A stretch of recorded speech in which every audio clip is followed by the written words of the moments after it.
What's up, guys? Happy Red Friday. It is time for another installment of the Red Friday live chat. I'm Farzin Vasugian. It is definitely a big Red Friday ahead of a huge Sunday matchup between the Chiefs and the Bills. Hope you're all doing well. Hope you're all having a great Friday. Let's chat. Let's do this thing. You guys all know how this works. We chat it up. You guys send in your questions, your comments, whatever is on your mind, and I'll respond to them. I'll start with a couple of the comments here. Let's start with Butker's injury, because that is the one that definitely surprised a lot of people. Andy Reid definitely answered some questions, telling us what happened and when it happened, all those things. Obviously happening during practice, not really the biggest surprise. I think you could just put two and two together and figure out that's what happened. He is set to be out for 3 to 4 weeks, but Andy Reid did say that he will be back well before the end of the regular season. He is expected to come back. We talked about meniscus injuries on yesterday's podcast, so I'm not going to dive too much into it today unless there are a lot of questions about it. But it's not like a serious knee injury. It's not like an ACL or an LCL tear that you go through the reconstruction for that and it takes some time. No, it's not like that at all. So thankfully, that's not an issue for Butker. He's expected to come back. I will say short term, and by the way, it's his left knee. So plant leg, that's what you got to worry about here. I will say short term, I do have a little bit of concerns, depending how soon he comes back. If they give him an extra week or two, I'll say this: if the Chiefs, if they can keep this unbeaten streak going, which I doubt, maybe you let Butker just relax and let him come back for the postseason. I mean, why would you go? It's not like he has to play if you're, let's just say, 11-0 or 12-0. And not to diminish his position and his value and what he's brought, but I don't think it's one of those situations where you desperately need Butker back, because at that point, you can seriously start to afford a loss or two at that point, because Mahomes, Kelsey, Chris Jones, all of those guys are probably going to end up sitting out that week 18 game, maybe 1 week before. I don't want to go too far there, but I think there is a lot of optimism that the Chiefs can go out there and get enough wins to where they could rest the starters for at least one game. And maybe you can relax with Butker and not feel like you're in a position to need to have him back anytime soon. So hopefully Butker can take the time he needs. Again, not a severe knee injury. This is one that should take just a little bit of time, and he will come back. And by the way, for those of you who are coming in, please ask any questions you guys have, whatever's on your mind, comments, respond to anything I'm saying, and I'll read those questions, comments as we go on tonight. I actually want to get out of here before the boxing pay-per-view starts on Netflix. Jake Paul and Mike Tyson, we're all looking forward to that one, right? I mean, listen, I know we all make fun of that, but let's be honest, everyone wants to see it. You can't tell me you don't want to see Mike Tyson and Jake Paul. Like, come on. If you don't want to care for Jake Paul, fine, but everyone cares for Mike Tyson. And I understand some old school boxing fans, they might not feel good about this because they don't like the fact that it's Mike Tyson who might lose in tonight's match. But anyway, we're not here to discuss that too much. Let's go to JuJu Smith-Schuster, because this one a lot of people are very excited about. I certainly was excited. Andy Reid kind of gave a non-committal answer in his press conference today when asked about JuJu. He did say that JuJu is likely to play, but when you look at the injury report, there is no game day designation for JuJu Smith-Schuster, meaning on the injury report, and again, just so you guys know how the injury report works, if you see the trainer for anything, even the smallest bit of injury that you're dealing with, that is enough to put you on the injury report. Then they'll inform the media through the injury report whether a player did not practice or was limited or was a full participant. And then on Friday, if you're playing on a Sunday, it's a Friday. If you're playing on a Monday, then it's a Saturday when the final injury report comes out. On today's final injury report that came out, it's they don't have a game day designation for JuJu. So that means he will play on Sunday. And that is vital, because we just talked about Harrison Butker and his absence and what that really means for the Chiefs. And that's a huge deal. because could be a very close game, could come down to a field goal. We saw what happened last time these two teams played and how special teams had a big impact in that game. The fake punt could convert on that, even though the Chiefs fumbled it shortly afterwards. But that could have really been the dagger. And then they had an opportunity to tie it with their special teams unit, and they missed. So that is it's going to be a loss for sure on Kansas City's end. But this is the situation with JuJu coming back. That is massive to me, and here's why. Look, no disrespect to Spencer Schrader. He can kick a field goal better than I ever will in my life. But I watched his highlight reel in college, and I also watched him against the Cardinals. That dude made I think what were the field goals he made? A 25-yarder and a 42-yarder, I think is what he made. Dude, he barely made both of them. Let's see. Yeah, he made a 25-yarder on the first drive the Jets had, and on the second drive the Jets had, he made a 45-yarder. So my apologies, I said 42. So a 25-yard field goal and a 45-yard field goal. He barely made both of them. If you haven't, go look up the highlights for Jets Cardinals, and you'll see it in the very beginning of those highlights. He barely makes them, and he has a really interesting approach to the football where he actually runs like full speed into the ball and kicks it up, and his accuracy is it's interesting. Like I said, he barely made those kicks. So I don't know how the Chiefs are going to handle. I don't know how much trust they'll have in Schrader, regardless what they want to tell us. So here's my thing. Kansas City in this game, when they have the football, third and fourth downs become more important in this game than ever before. They have the best third down offense in the NFL. The Bills are 21st in stopping teams on third down. And that's very important. So you've got to convert on those third downs. Absolutely have to convert on third down in this game. And if you're ever in a fourth and short situation and you're past midfield, but not at the 30-yard mark or beyond, anywhere between midfield and Buffalo's 30, I can see Kansas City going for it on fourth and short. Anything within 3 or 4 yards, I can see Kansas City going for it. The Chiefs do have the third best percentage rate on converting on fourth downs. The Bills offense, they're actually tied first with Washington, I think. Now, I didn't see all of the game last night, but that may have changed because of the fact that Washington played yesterday. But the whole thing with the Chiefs, Buffalo does have the fifth best fourth down defense. So even though they struggle on third downs, they do come away with some stops on fourth downs. And here's, going back to JuJu, here's why his presence is important. If you are converting or trying to convert on fourth down, you need damn near everyone. We know Carson Steele can go out there and get a nice little push when you really need it. Kareem Hunt, that guy's been a workhorse. His yard per carry average in a couple games, not necessarily the best, but he'll get the yards when he really needs to go out there and help move the chains. He'll do that. And if you want to throw off the Buffalo defense, and I think Kansas City's capable of doing that, you got Travis Kelce to throw to. Noah Gray's been reliable this year. I think he's taken a big step up from last year. You have DeAndre Hopkins, obviously a future Hall of Famer and a guy who's done a really good job in a short amount of time with Kansas City. And then you also have JuJu, who's coming back, another reliable target for you. You have Xavier Worthy on a fourth and short situation.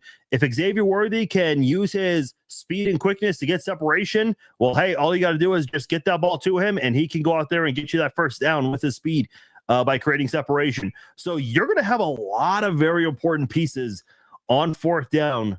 And by the way, another thing about JuJu coming back, I do think this does take a little bit of pressure off of Xavier Worthy, because keep in mind, and I know it feels like anytime we do a podcast or a Red Friday live chat or a pregame live chat, whatever it is, we always bring up the injuries, because that's been a big story for Kansas City this season. With Hollywood Brown out, with Rashee Rice out, Xavier Worthy has kind of been thrust into the spot where he has to do what those guys were expected to do. Xavier Worthy, all the stuff that they had plans for Xavier Worthy, I'm not saying, they just threw it out the door completely, but Xavier Worthy's kind of in a position where his role in training camp far different than what it is today. Not because, he's had experience over the last few weeks, and I know he's not playing the greatest football right now. The Chiefs certainly would like to get more production out of him. I think Patrick has some responsibility as well, not connecting on those deep passes on time. But the most important thing is for him to go back into that slot receiver role, let JuJu and DeAndre Hopkins be the guys on the outside. Again, you have Travis Kelce, who's playing much better football for you lately, and you can't double team everyone. This offense is looking kind of like what we thought about the team before training camp, where you had Hollywood, Rice, and Worthy.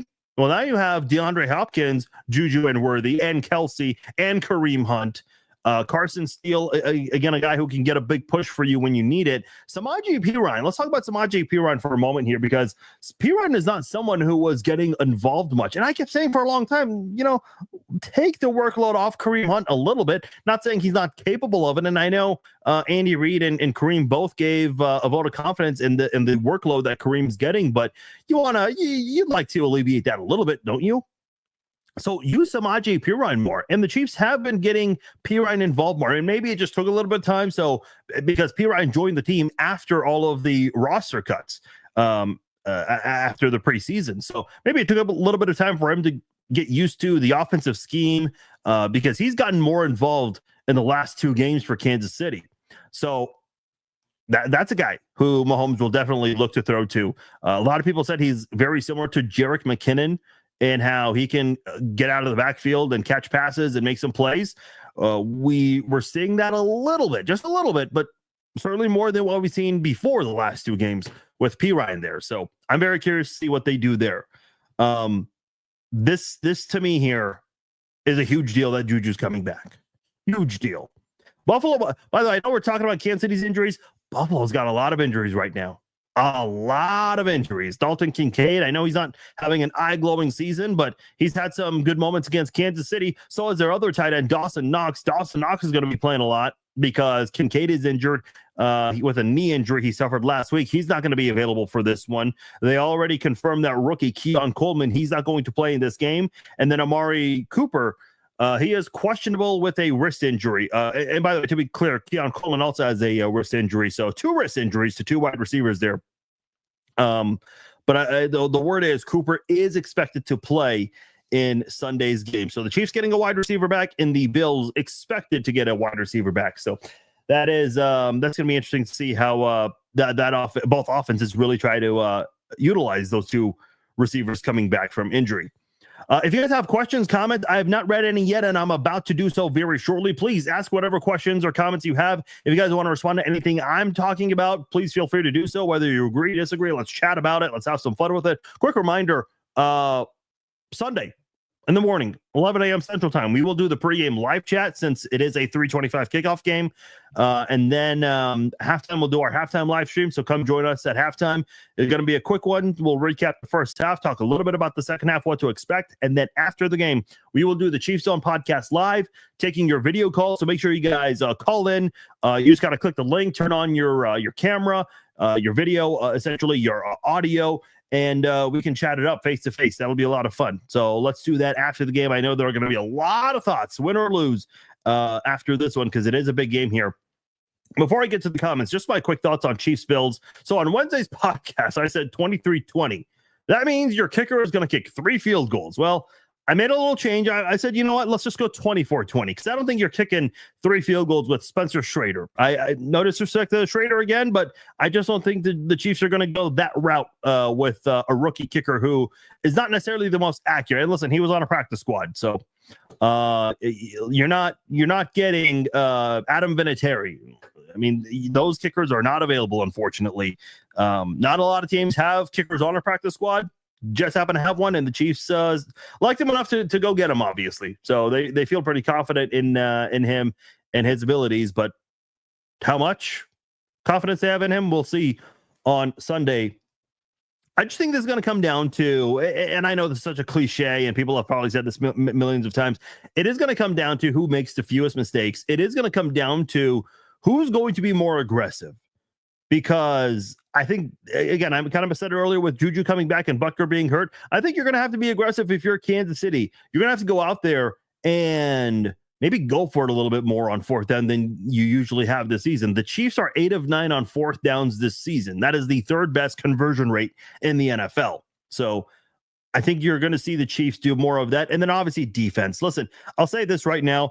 You never apologize for winning in the NFL, but when it comes to this matchup specifically, and when you want to make a prediction here, it's a little hard to want to pick Buffalo for one reason and one reason only. It's the fact that they have not beat a team with a winning record this year, except for the Arizona Cardinals. And that was in week 1 when they were still kind of forming their very young offense at the time. They got trounced by Baltimore. They had a narrow win over the Texans, who at the time had a lot of their receivers and players before all the injuries that they've been dealing with lately. Not that it was any excuse for that choke last week after getting 5 picks too.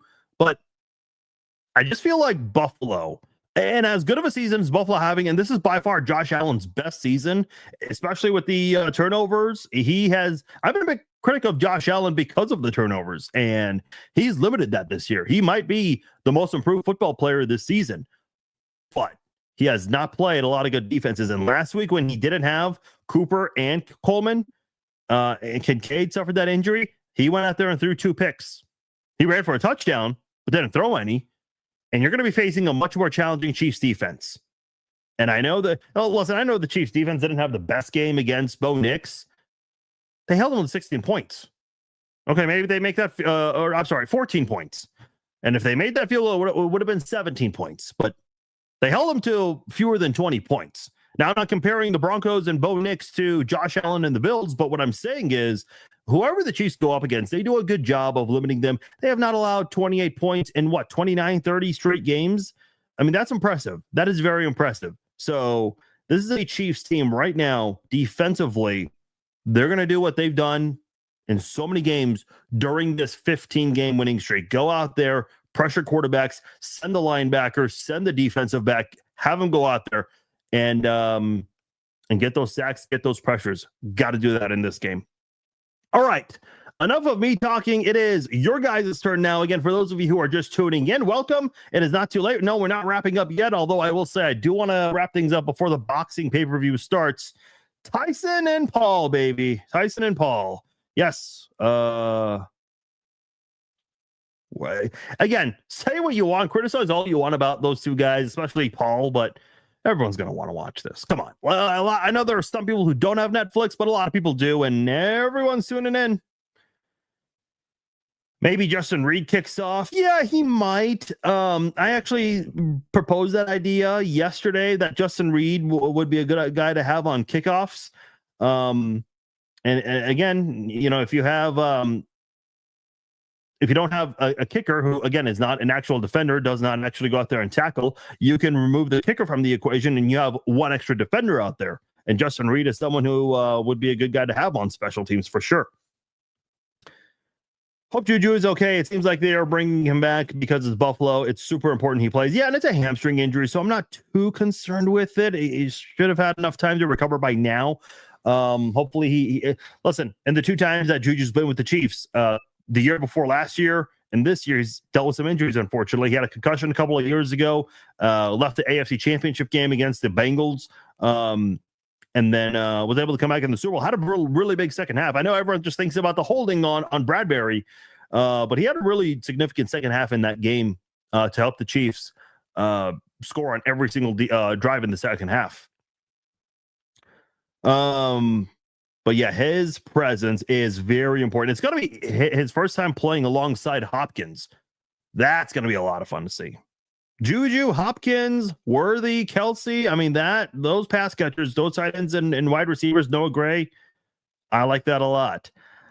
I will love to see your friend requests. I don't know what that means. You would love to send me a friend request? Sure. I mean, you can do so.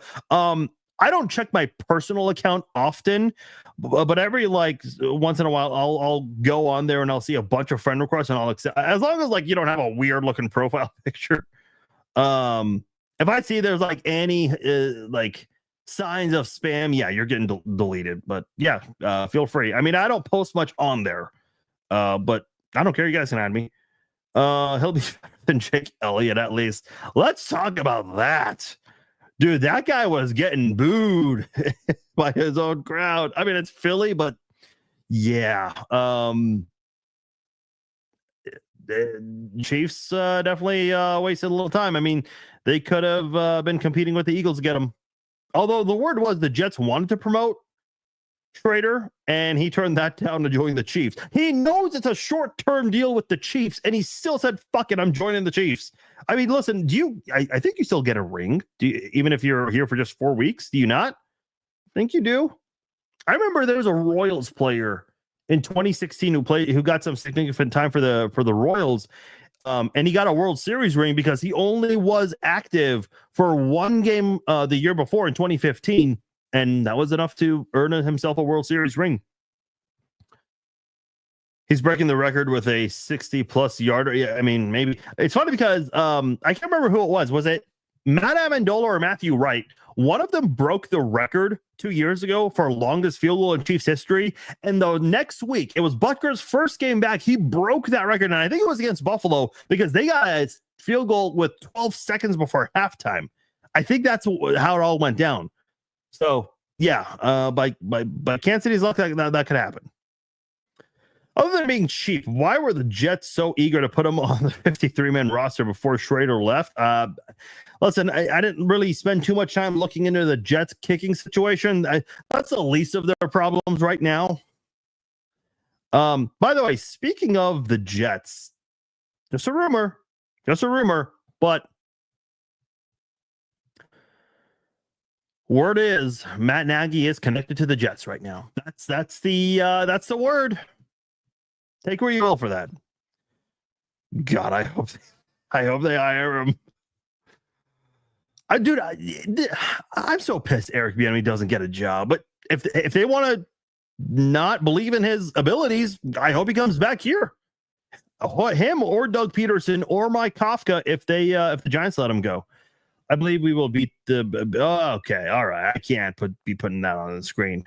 Listen, AI, they see things, and I get banned, not you guys. JuJu gonna be another reliable target, but they better stay committed to the running game. That's the key to the game. Yeah, and I think this is gonna be as good as the Bills' run defense is. And what are they? I think they're 5th in stopping the run this year. Let me just be sure of that in all of my mess here with the papers. Yeah, they're 5th against the run. So that is a team that's very good defensively, but Kareem Hunt, his toughness this year has been something else. And let me say this about Kareem Hunt because he got involved in the passing game. He had 7 catches for 65 yards. So they're getting him more involved in the passing game. So let's not rule that possibility out either. Corey says you never mentioned Mahomes QB sneak on 4th down. What's up with that? Oh, Corey, you know that answer.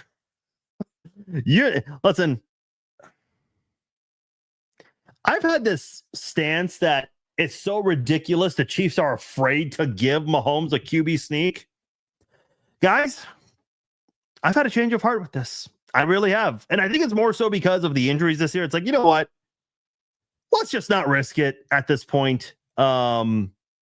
And by the way, like Carson Wentz, I know people are saying, well, why don't you just put Carson Wentz in there for a QB sneak? Yeah, but then you make it look obvious, like very, very obvious. I know Carson Wentz came in for a snap this season in the regular season a couple of weeks ago, and then he went back out immediately. I don't know what that was about. If you think you can do something to throw off the Bills defense, I suppose this could be the game to do so. But yeah, that is something to think about in this game for sure. Noah Gray, I know, has tried to do a couple of sneaks for the Chiefs, so we'll see what they do. This would be the one where you pull out the stops and try to use those plays to throw off the Bills defense. I think we got a good set of guys to work with. Yeah, I do too. I like what I'm seeing on the offense on paper. But let's see it on the field too. Caitlin says Amari will play, but he has a cast on. Yes, he does. Now, is he going to have that cast for the game? That's a whole separate deal there. What kind of a player will he be with a cast on? That like we'll find out in less than 48 hours. Yeah, that quickly, 48 hours. Just enjoy, tonight's boxing, tomorrow's UFC and college football, and next thing you know, it'll be game day. Obviously, got to keep a very close eye on Ravens Steelers because, and by the way, is that game available in Kansas City? I would imagine it's available in a lot of places. Yes, it is available in Kansas City. Iron Eagle, Charles Davis. A lot of people are going to be getting that game for the most part. Let me just put it on the screen. Because I'm sure a lot of you guys are probably wondering if you have that game in your area. So that is it right there. That is in red.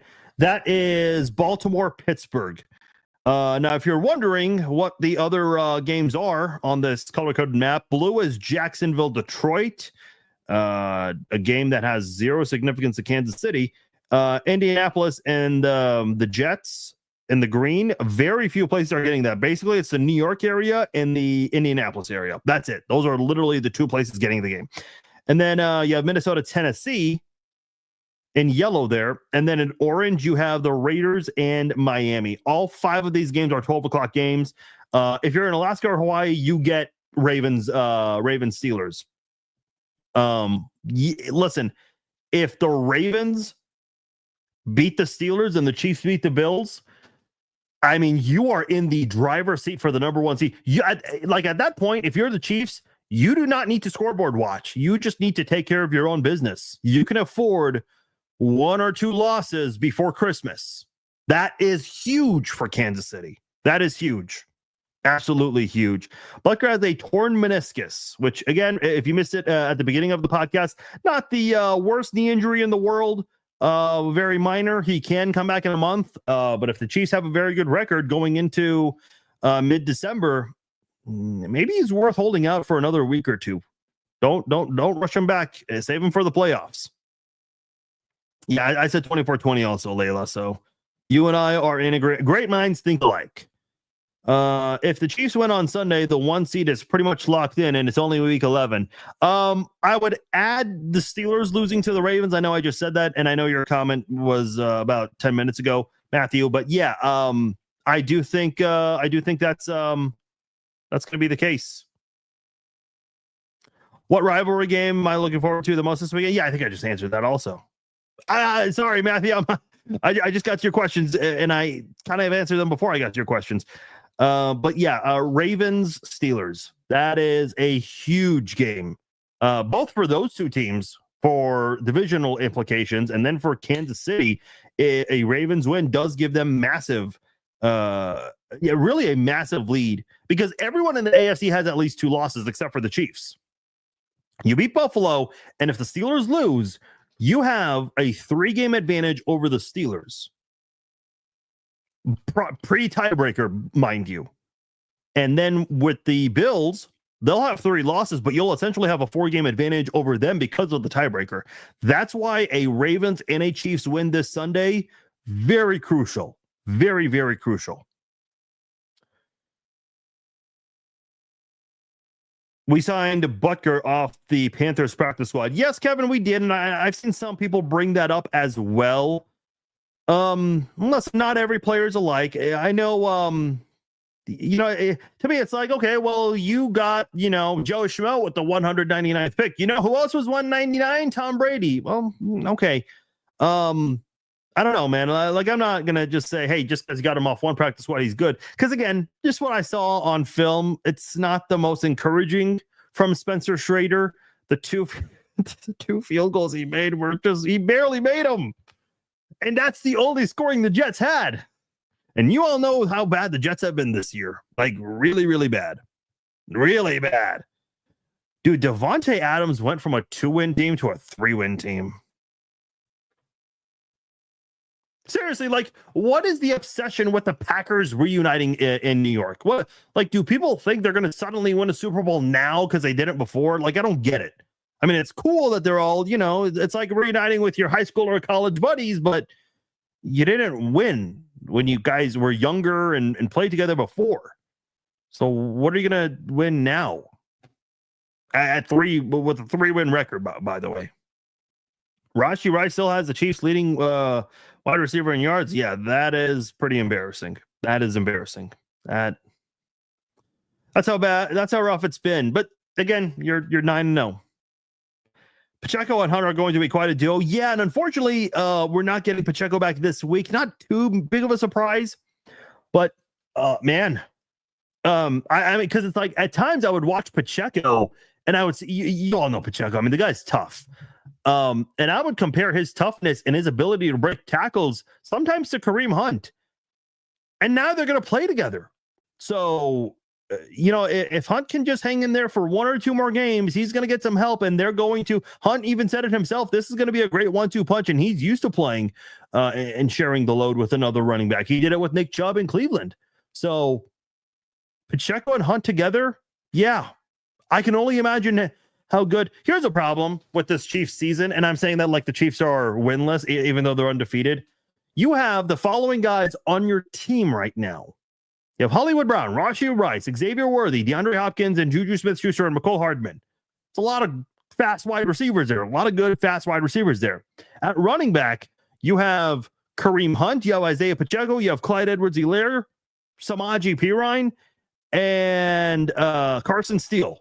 Tight ends, you have Travis Kelce and Noah Gray playing better. Jared Wiley, I mean, he's hurt right now, but man, if that unit was together from start to finish, that team's not losing a game.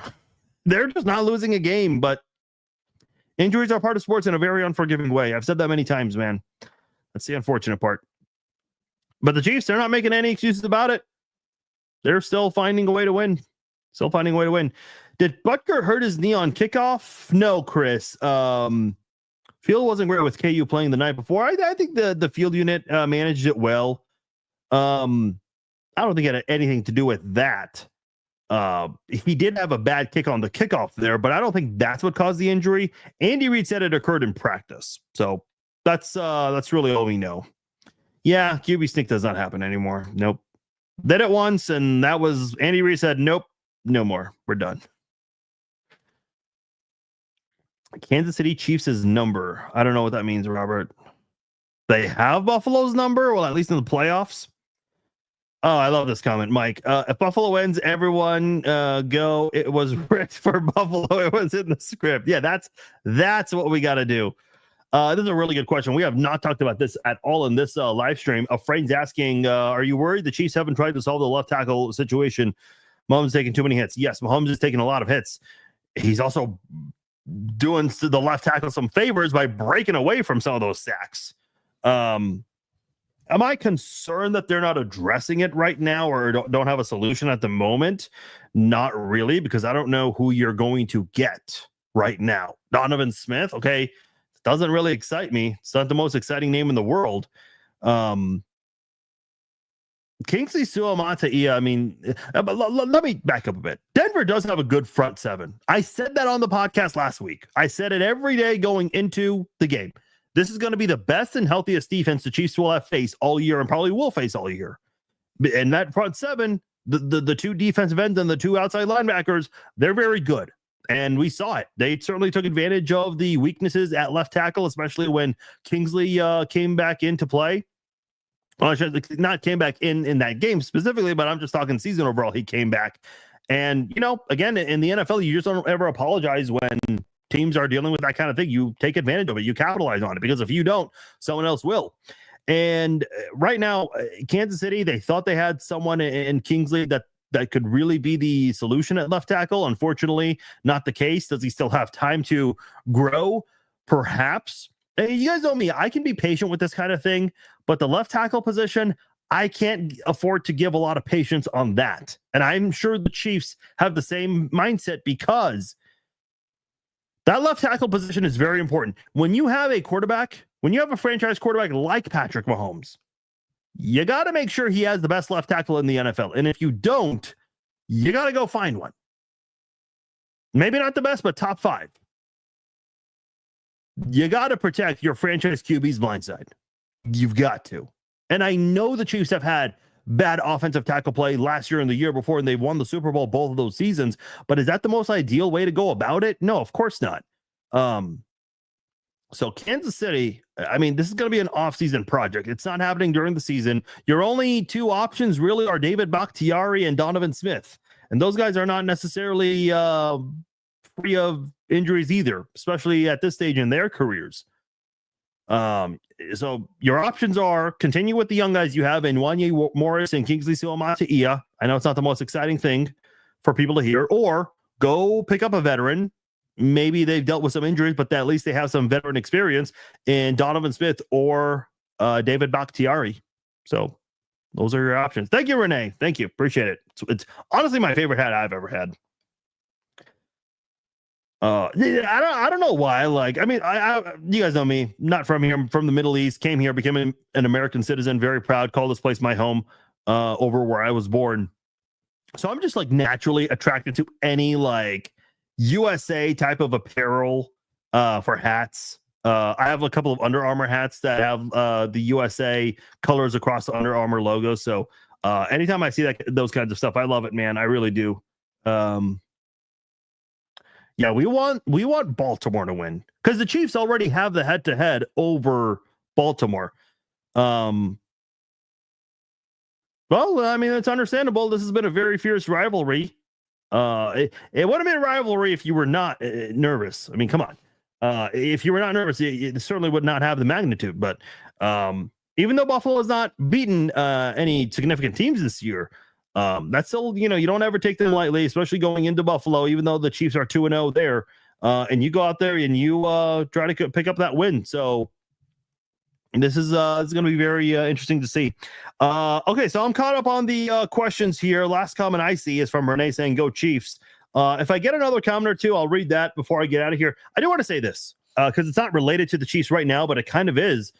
So tonight we have the boxing fight between Jake Paul and Mike Tyson. That is going to be streaming exclusively on Netflix. What else is Netflix getting later this year? They got 2 Christmas Day games for the NFL, and the Chiefs are going to be part of the Christmas Day games on Netflix.